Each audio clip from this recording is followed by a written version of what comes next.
Hello everyone, welcome to Dynamic Study. So this is your previous year question series for electronic science students. इतने दिनों से मैंने class नहीं ली थी क्योंकि मैं बिज़ी थी थोड़ा कहीं पे. ओके सो आज से मैं जो आपकी जो प्रीवियस ईयर क्वेश्चन सीरीज की जो क्लास है वो मैं कंटिन्यू रखूँगी. आज हम करेंगे जुलाई 2018 का जो पेपर है उसके क्वेश्चन आज हम स्टार्ट कर रहे हैं. जो जुलाई 2018 जो आपका पेपर था उसमें जो आपका जो प्रीवियस जो सिलेबस था वो इसमें था. अपडेट नहीं हुआ था तब तक आपका सिलेबस दिसंबर 2018 में जो था वो अपडेट हुआ था. ओके सो इसलिए मैंने इसमें जो आपके अभी जो न्यू सिलेबस के अकॉर्डिंग जो क्वेश्चंस हैं वही मैंने इसमें कवर करवाए हैं. जैसे कि सी प्रोग्रामिंग आपकी अब न्यू सिलेबस में नहीं है तो सी प्रोग्रामिंग को मैंने इंक्लूड नहीं किया है इसमें. ओके सो हम स्टार्ट कर रहे हैं हमारे फर्स्ट क्वेश्चन से. हमारा फर्स्ट क्वेश्चन है the Laplace transform of a signal ft is given as. एक फंक्शन दे रखा है हमें एंड हमें इसका लाप्लास ट्रांसफॉर्म पूछा गया है and function is 5s+3 upon में s into s+1. So we all know that कि जैसे अगर हमें इस ऐसे कोई फंक्शन का लाप्लास ट्रांसफॉर्म हमें फाइंड आउट करना है तो हम क्या करते हैं, उसका पार्शियल फ्रैक्शन करते हैं. और पार्शियल फ्रैक्शन आप सबको आता होगा क्योंकि हमने मैथ्स में जो है वो उसको कवर किया हुआ है हम सब ने. सो हम पार्शियल फ्रैक्शन से उसको हम कवर करेंगे. सो सी इसको कैसे करेंगे, इसको हम अगर पार्शियल फ्रैक्शन में इसको करेंगे तो a upon S plus B upon s+1. Okay so is equal to जो हमारा फंक्शन है okay that is 5s+3 upon में s इंटू s+1. ओके अगर अब हम इसका एलसीएम लेंगे तो ये हमारे पास s इंटू s+1 से इसका जो है वो कैंसिल हो जाएगा. That is a(s+1) plus bs and 5s+3. Okay so इस इक्वेशन को अगर हम सॉल्व करेंगे तो पार्शियल फ्रैक्शन में ये लेके चल रही हूँ कि आप सबको आता है. इसको a एंड b की वैल्यू जो है वो आप सबको फाइंड आउट करनी आती है. ओके सो a के जो वैल्यू है इसको अगर हम इस इक्वेशन को सॉल्व करेंगे तो हमारी a की वैल्यू जो है वो 3 आ जाएगी एंड b की वैल्यू जो है वो हमारे पास 2 आ जाएगी. एंड हम क्या करेंगे कि ये जो वैल्यू जो है वो इसमें हम पुट कर देंगे. सो सी हम इसको पुट करेंगे तो हमारे पास जो वैल्यू है वो हमारे पास a की वैल्यू 3 आई थी एंड b की वैल्यू हमारे पास 2 आई थी. तो हमारे पास क्या होगा, a की वैल्यू 3 एंड b की वैल्यू 2. सो अगर हम इसका इन्वर्स लाप्लास ट्रांसफॉर्म लेंगे सो ये क्या हो जाएगा 3/s that is 3ut plus 1/s+1 को हम कैसे करेंगे e⁻⁻t. सो ये हो जाएगा 2e⁻⁻t. सो हमारा आंसर आ जाएगा 3ut प्लस 2e⁻⁻t. अगर हम इसको ऑप्शन में चेक करेंगे that is 3ut plus 2e⁻⁻t that is option C. That is option third is the correct answer. Okay next question is the advantage और disadvantage of Schottky TTL logic circuit over standard TTL logic circuit is that. So हमसे क्या पूछा गया है कि Schottky TTL logic circuit का advantage या फिर डिसएडवांटेज पूछा गया है स्टैंडर्ड TTL लॉजिक सर्किट के ओवर में उसके कंपैरिजन में. So first is it provides low power consumption. या दिस इज ट्रू कि जो हमारा शॉर्टकी TTL लॉजिक सर्किट है वो लो पावर कंजम्पशन जो है वो प्रोवाइड करवाता है. It virtually eliminated virtual delay time. Yeah this is also true. Okay and C is it provide simple circuitry. No, जो हमारा शॉर्टकी TTL लॉजिक सर्किट है ना वो कॉम्प्लेक्स सर्किटरी प्रोवाइड करवाता है. And fourth is it gives low switching speed. No, this is also wrong because ये high switching speed देता है. तो आपका जो ए एंड बी जो है वो दोनों करेक्ट है, पर आपके ऑप्शंस में जैसे ABCD दे रखा था इसलिए कोई भी ऑप्शन जो मैच नहीं कर रहा था तो ये जो है वो बोनस क्वेश्चन था. ओके सो इसमें जो है वो 1 एंड 2 कोई भी ऑप्शन जो होगा वो सही हो सकता है. तो 1 एंड 2 जो दोनों ही ऑप्शन आपके यहाँ पे करेक्ट हैं. Okay next question is in which of the following number systems AC flag is used in 8085 microprocessor. So see आपके जो 8085 है वो अभी आपके सिलेबस में नहीं है, अपडेटेड सिलेबस में 8086 एंड माइक्रो कंट्रोलर है. फिर भी मैंने ये क्वेश्चन आपको करवा दिया है, कई बार आपसे पूछ लिया जाता है, आपको फ्लैग्स के बारे में पता होना चाहिए. तो 8085 के माइक्रो प्रोसेसर के अगर हम फ्लैग्स के बारे में अगर देखें तो ये एक 8 बिट जो इसका जो फ्लैग होता है आपका 8085 का वो 8 बिट का होता है. एंड इसकी जो वर्किंग होती है वो कुछ इस तरीके से होती है. आपकी जो मोस्ट सिग्निफिकेंट बिट होती है वो साइन फ्लैग होता है इसमें. ओके। तो आपकी जो D0 बिट है उस पर कैरी फ्लैग होगा, D1 पे जो होगा वो अनयूज्ड फ्लैग होगा, D2 फ्लैग पे पैरिटी, D3 पे अनयूज्ड, D4 पे ऑक्सिलरी कैरी, D5 पे अनयूज्ड, D6 पे जीरो फ्लैग एंड D7 पे आपका होगा साइन फ्लैग होगा। ओके, सो अगर हम कैरी फ्लैग की बात करें तो कैरी फ्लैग जो होता है वो carry flag is used for carrying and borrowing in case of addition and subtraction. अब अगर हम एडिशन सब्ट्रैक्शन करते हैं तो उसमें जो कैरी आ जाता है, कैरी या फिर बोरो हो जाता है, इसमें हम कैरी यूज़ करते हैं। ओके, इसको हम एडिशन और सब्ट्रैक्शन ऑपरेशन में यूज़ करते हैं। अगर हमारे रिजल्ट में कैरी जनरेट हो रही है तो ये सेट होगा कैरी फ्लैग, अदरवाइज रीसेट होगा। Okay, next is parity. So parity जो है वो इवन नंबर ऑफ वंस होंगे तो सेट होंगे और ऑड नंबर ऑफ वन होंगे तो रीसेट हो जाएगा। ओके, ऑक्सिलरी कैरी की बात करें तो ऑक्सिलरी कैरी जो है वो अगर हमारा D3 से D4 पे कैरी जनरेट हो रही है तो ऑक्सिलरी कैरी जो है वो 1 हो जाएगी, दैट इज सेट होगी, अदरवाइज 0 हो जाएगी। ओके, सो ऑक्सिलरी कैरी जो है वो हमारे BCD ऑपरेशन के लिए हम इसको यूज़ करते हैं। जीरो फ्लैग जो होगा अगर हमारा इंस्ट्रक्शन का रिजल्ट 0 हो रहा है, एंटायर 0 होगा हमारा इंस्ट्रक्शन का रिजल्ट, तो ये सेट होगा, दैट इज 1 होगा, अदरवाइज 0 होगा। साइन फ्लैग में क्या होगा, अगर हमारी मोस्ट सिग्निफिकेंट बिट जो है वो 1 हो जाएगी तो हमारा ये 1 होगा, अदरवाइज 0 होगा। ओके, सो यहाँ पे हमसे पूछा गया है कि ऑक्सिलरी कैरी फ्लैग किस लिए यूज़ करते हैं, तो ऑक्सिलरी कैरी फ्लैग जो मैंने आपको बताया कि ये BCD ऑपरेशन के लिए हम इसको यूज़ करते हैं। तो अगर हम ऑप्शन चेक करेंगे that is option B, option second is the correct answer. Okay, next question is jump 2034H in 8085 microprocessor is an example of. So option A is 1 byte, second is 2 byte, third is 3 byte and fourth option is none of the above.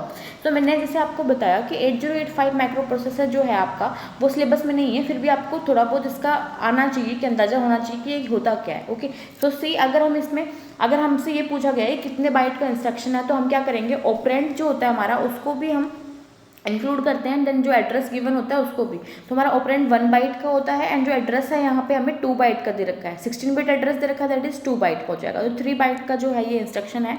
Okay, अगर हम इसको memory में देखें तो memory में किस तरीके से स्टोर होगा उससे भी हम इसका इंस्ट्रक्शन जो है वो कितने बाइट का इससे हम पता कर सकते हैं। तो अगर हमारी मेमोरी होगा तो मेमोरी का ईच सेल जो है वो 8 बिट का होता है।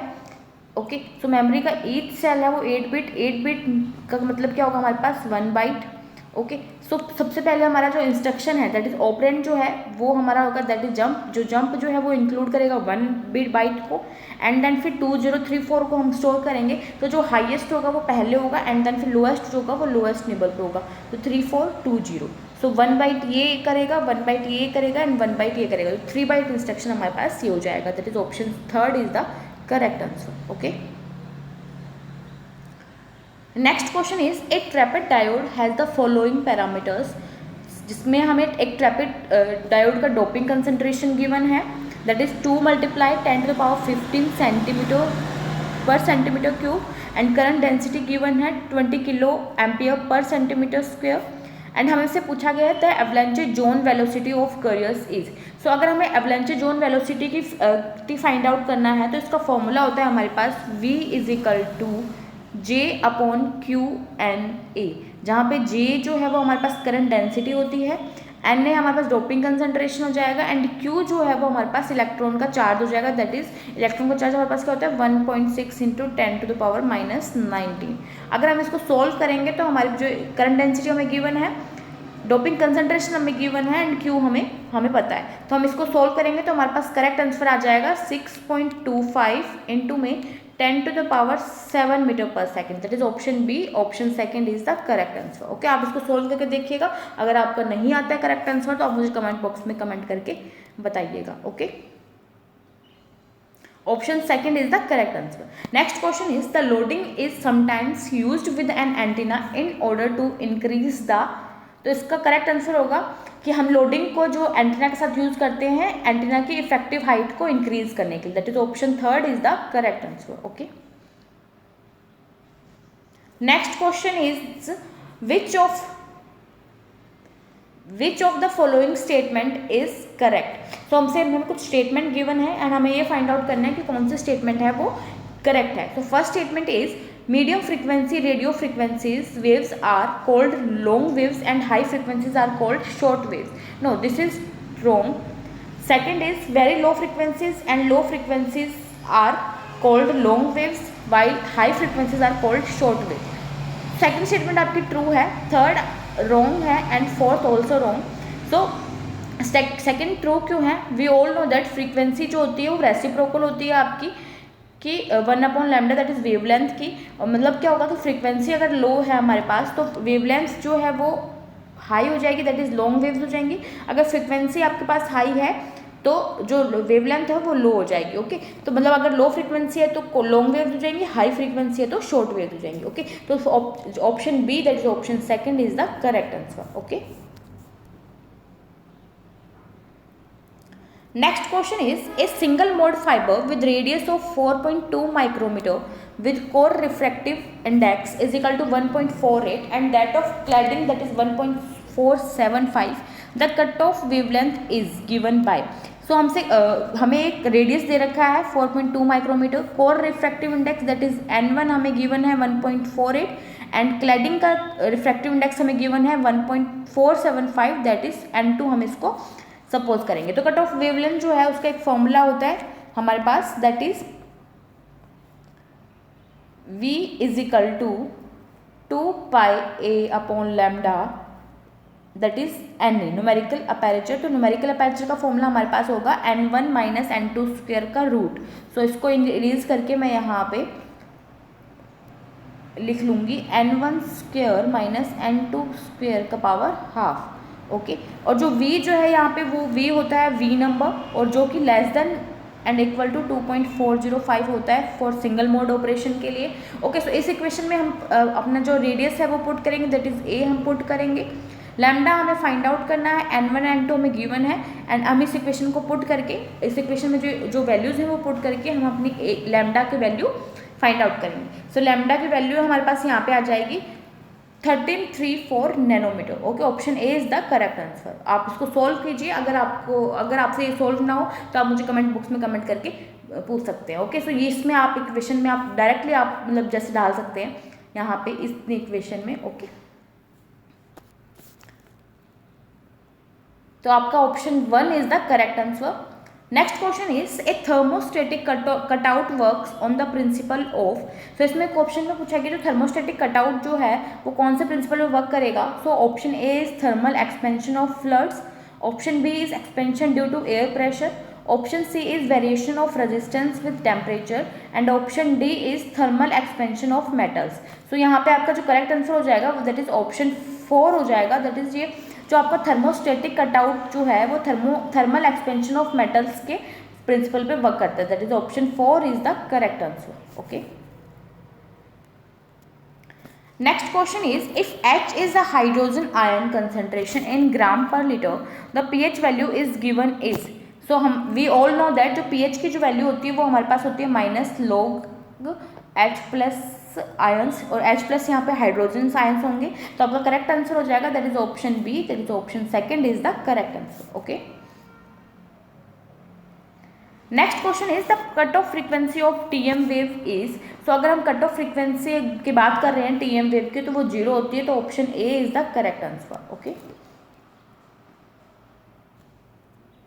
next question in a JFET that is junction field effect transistor the maximum value of transconductance GM is.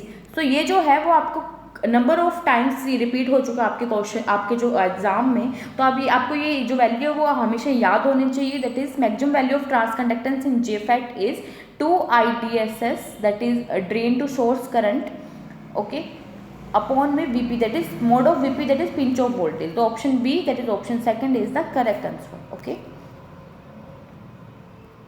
Next question is limiter circuit is not needed in the following detector. So 4 options दे रखे हैं. हमसे ये पूछा गया है कि limiter circuit इनमें से कौन से डिटेक्टर में जरूरत नहीं है. तो ये नहीं पूछा कि जरूरत किस में है, हमसे पूछा है किस में जरूरत नहीं है. तो आपका जो करेक्ट आंसर हो जाएगा that is option C. Option third जो होगा दैट इज रेशियो डिटेक्टर में हमें लिमिटर सर्किट की जरूरत नहीं होती है, बाकी सब में लिमिटर सर्किट की जरूरत होती है हमें. Okay, so option third is the correct answer. Next question is which of the following is use to analyse all kind of matters. So हमसे पूछा गया कौन से जो चार ऑप्शंस में कौन सा जो ऑप्शन है वो सारे जितने भी मैटर्स होते हैं उनको एनालाइज कर सकता है। तो first is स्पेक्ट्रोफोटोमीटर्स।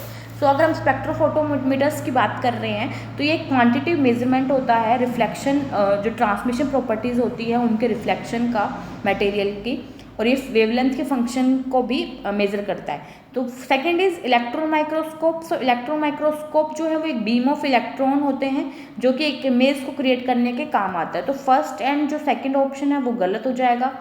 Fourth is spectrum analyser. तो ये क्या करता है कि जो इनपुट सिग्नल के मैग्नीट्यूड को मेजर करता है, इनपुट सिग्नल और वर्सेस फ्रीक्वेंसी सिग्नल के मैग्नीट्यूड को मेजर करता है स्पेक्ट्रम एनालाइजर, तो ये भी गलत हो जाएगा। Third is X ray diffractometer. So diffractometer जो है वो इंस्ट्रूमेंट जो ये है एक जो जितने भी मैटर्स होते हैं, जितने भी मटेरियल्स होते हैं उनके स्ट्रक्चर को एनालाइज करने के लिए काम आता है। तो एक्सरे डिफ्रैक्टोमीटर जो है वो आपका यहाँ पे ट्रू हो जाएगा, that is option third is the correct answer. Okay, last question is which of the following statement is correct for A to D converters. तो यहाँ पे एनालॉग टू डिजिटल कन्वर्टर्स जो हैं उनके बारे में कुछ स्टेटमेंट्स गिवन है। So first statement is the advantage of using A dual slope analog to digital converter in a digital voltmeter is that its accuracy is high. So yeah, this is true। जो आपका dual slope जो analogue to digital converter होता है वो बहुत ही slowest, सबसे slowest होता है, बट इसकी एक्यूरेसी सबसे हाई होती है। तो first statement is true. Second statement is the number of comparators in a 4-bit flash A to D converter is 15। So अगर हम चेक कर रहे हैं तो जो number of comparators flash A to D converter होता है उसमें जो नंबर ऑफ कंपैरेटर्स होते हैं वो आपके पास होंगे n is equal to 2 to the power n minus 1। इसको हम कैपिटल n लेंगे। सो 2 to the power n minus 1 4 bit है, तो 2 to the power 4 16 minus 1 that is 15। या this statement is also true. Next statement की बात करेंगे तो the minimum number of comparators required to build an 8-bit flash A to D converter is 256। No, अगर हम इसी फॉर्मूले में 8-bit करेंगे तो 2 to the power 8 minus 1 that is 256 minus 1 that is 255। तो ये स्टेटमेंट होगा वो गलत हो जाएगा, यहाँ पे आपके पास 255 होगा।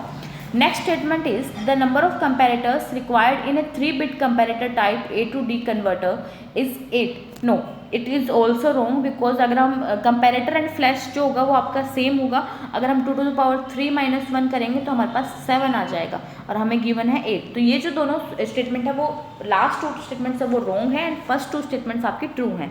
तो आपकी A and B statements are correct, that is option third is the correct answer. Okay, so option third is the correct answer. So that's it. जो कुछ क्वेश्चंस हैं जो मैंने आपके इसमें इंक्लूड नहीं किए जैसे सी प्रोग्रामिंग के, वो आपके जो सिलेबस में आप ये अपडेटेड सिलेबस में नहीं है। ओके, सो आपको अगर कोई भी डाउट हो तो आप मुझे कमेंट बॉक्स में कमेंट करके पूछ सकते हैं। आज से मैं आपकी जो जुलाई 2018 का जो प्रीवियस पेपर है उसके जो क्वेश्चन हैं वो मैं कंटिन्यू रखूँगी आपका। Okay, so thank you, keep on watching, keep on learning.